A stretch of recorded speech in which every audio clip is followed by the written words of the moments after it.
제6장. 자녀들아, 주 안에서 너희 부모에게 순종하라. 이것이 옳으니라. 내 아버지와 어머니를 공경하라. 이것은 약속 있는 첫 계명이니 이로써 내가 잘되고 땅에서 장수하리라. 또 아비들아, 너희 자녀를 노엽게 하지 말고 오직 주의 교훈과 훈계로 양육하라. 바울은 인간관계 속에서 새 사람을 입은 자의 삶이 어떠해야 하는가, 가장 가까운 관계인 가족 관계에 대해서 설교하고 있습니다. 어제 본문에서는 가장 먼저 부부 관계를 다뤘고요. 오늘은 부모와 자녀와의 관계를 다루고 있습니다. 자녀가 부모에게 보여야 할 태도는 크게 두 가지로 압축이 됩니다. 첫째는 순종하는 것입니다. 6장 1절에 보면 자녀들아, 주 안에서 너희 부모에게 순종하라. 둘째는 공경하는 것입니다. 6장 2절에 보시면 내 아버지와 어머니를 공경하라. 순종하는 것과 공경하는 것은 어떻게 다른가요? 순종하라는 명령은 특별히 어린 자녀들에게 우선적으로 주어진 명령이고, 공경하라라는 명령은 성인 자녀들에게 우선적으로 주어진 명령이라는 차이가 있습니다. 먼저 순종하는 것에 대해서 알아보겠습니다. 자녀는 부모에게 왜 순종해야 합니까? 자녀가 부모에게 순종해야 하는 이유는 하나님께서 부모의 의지와 신체를 통해서 우리를 창조하셨기 때문입니다.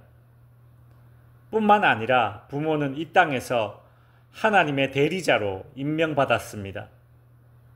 자녀는 어릴 때부터 눈에 보이는 부모의 권위에 순종함으로써 눈에 보이지 않는 하나님의 권위에 순종하는 법을 배우게 됩니다. 그러니 부모는 인간이 하나님의 권위에 순종하는 법을 배우도록 가르쳐야 할 의무가 있는 셈이죠. 자녀는 부모에게 순종할 때에 주 안에서 순종해야 합니다. 이것은 맹목적인 순종이 아니라 영적이고 도덕적인 가르침에 순종하라라는 일종의 가이드라인입니다. 예를 들어 부모가 자녀의 신앙의 길을 가로막거나 비윤리적인 것들을 가르칠 때에는 순종하지 않을 권리가 자녀에게 있는 것입니다. 또한 부모는 자녀에게 영적이고 도덕적인 가르침을 하면서 순종을 요구해야지, 그렇지 않고 불신앙적이며 비도덕적인 것을 요구하면서 부모의 권위를 내세우며 순종을 강요하는 것은 잘못된 일입니다. 그래서 바울은 4절에서 또 아비들아, 너희 자녀를 노엽게 하지 말고 오직 주의 교훈과 훈계로 양육하라고 했던 것이죠. 자녀 입장에서는 불신 부모가 나의 신앙을 가로막을지라도 막무가내로 대들면서 반항할 것이 아니라 부모의 연약함과 영적인 무지함을 이해하고 참아내면서 예의를 갖추는 태도는 잃지 않아야 합니다. 두 번째로 공경하는 것에 대해서 알아보겠습니다. 자녀는 부모를 공경해야 합니다. 여기서 공경하라는 말은 무겁게 여기라는 그런 원어적 의미가 담겨 있습니다. 자녀가 성인이 되어서 머리가 굵어지면 자기 나름대로의 생각이 있고, 늙은 부모는 판단력이 떨어지거나 시대에 뒤처지는 판단을 할 수 있습니다. 그럴 때 성인 자녀는 늙은 부모의 말을 가볍게 여기게 됩니다. 그러나 성인 자녀는 부모의 말을 가볍게 여기지 말고 부모의 말을 무겁게 여겨야 합니다. 이것이 부모를 공경하라, 즉 무겁게 여기는 태도입니다. 특별히 부모를 공경하라는 말씀이 성인 자녀에게 주어진 말씀이 되는 이유는, 공경한다라는 것은 단순히 마음으로나 입으로만 하는 것이 아니라 실제로 부모에게 필요한 경제적 지원을 하는 것이기 때문입니다. 즉, 내 부모를 공경하라라는 말은 내 부모를 부양하라라는 명령과도 같은 것입니다.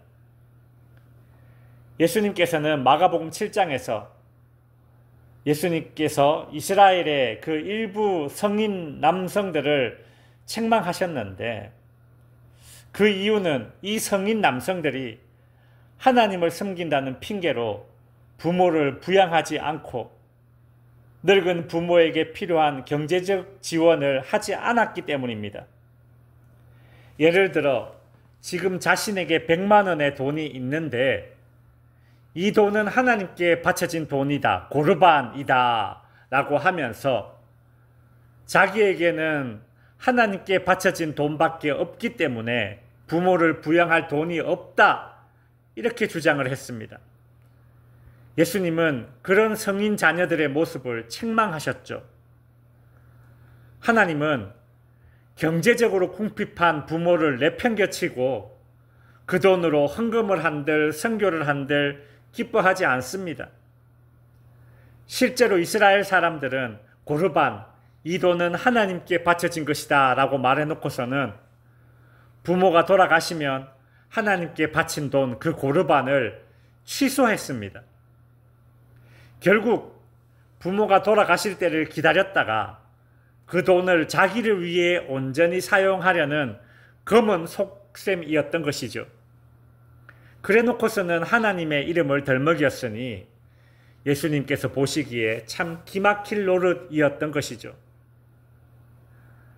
어릴 때 부모에게 순종하는 법을 배우고 성인이 되어서도 부모의 말을 가볍게 여기지 않고 부모의 육체적, 경제적 필요를 채우면서 부모를 공경할 때에 하나님은 복을 주십니다.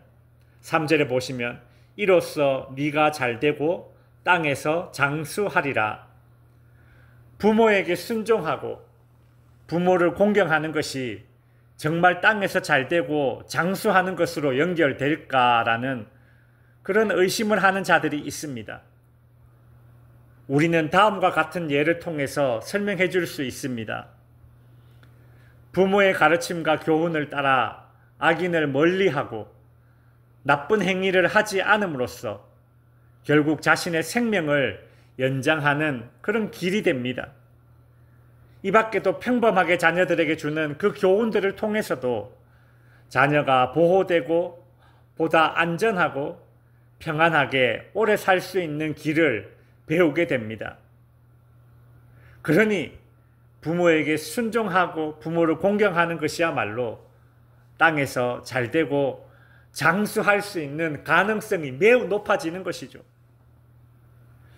그러나 이런 장수의 축복이 절대적인 것은 아닙니다.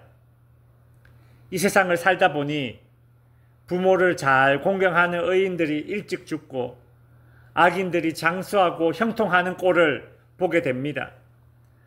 욥은 어찌하여 악인이 살고 수를 누리고 세력이 강하냐고 한탄했고, 오히려 에녹, 요시야, 예수님처럼 하나님의 축복을 받은 사람들이 단명한 예들을 찾아볼 수 있습니다. 하나님께서는 하나님을 사랑하고 계명을 철저하게 지키는 자들에게 때로는 고난을 주시고 때로는 단명케 하십니다.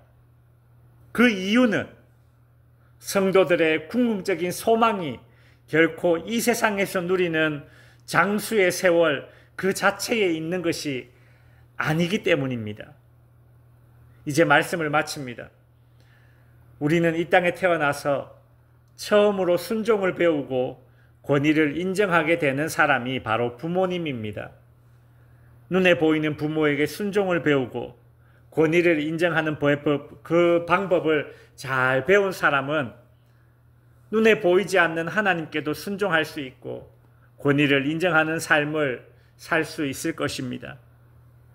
부모에게 순종하고 공경하는 모습으로 저와 여러분의 하나님 사랑이 온전히 증명될 수 있기를 바랍니다. 기도하겠습니다.